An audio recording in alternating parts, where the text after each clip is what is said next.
All right, y'all, so here's the parts you're gonna need.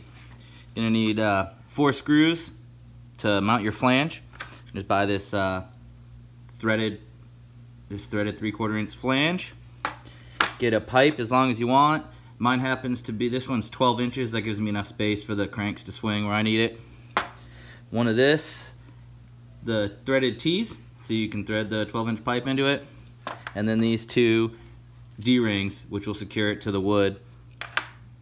This has been pre-built. I took it apart to show you how I did it.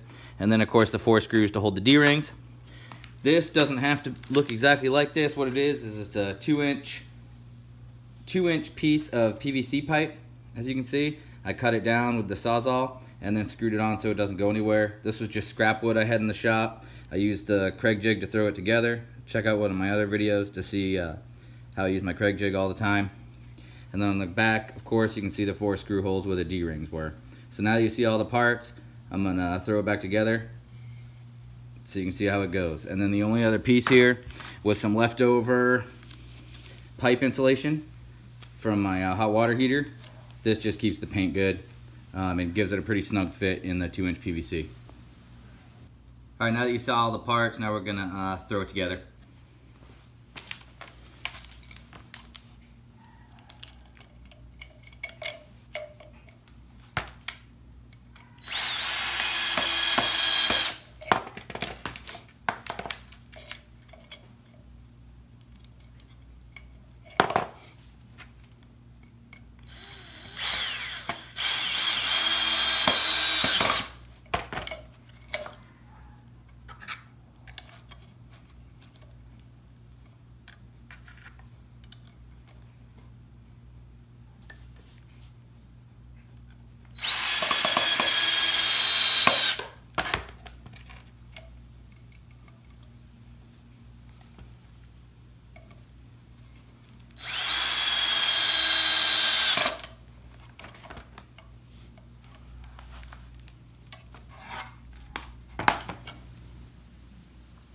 All right, now that it's all together, we're gonna hook it up to my shelf. In this case, I'm using my shelf. You don't have to. At one of my other houses, I've actually just make sure the screws are up and down. 2 of the 4 holes are straight up and down. Find a good stud, and you can put some like 2.5, 3-inch screws into that stud, and that'll hold it too.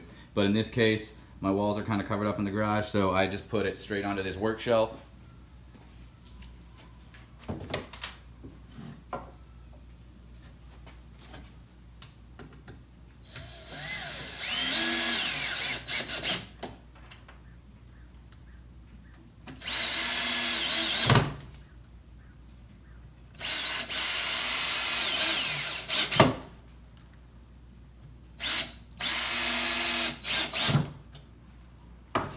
Alright, that's on.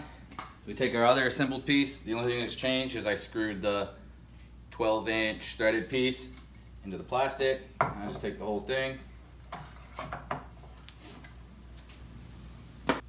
Alright, now that she's all assembled and screwed to my shelf, here she is with a bike on it. And this is a 29-incher with a pretty cheap fork, so it's pretty heavy.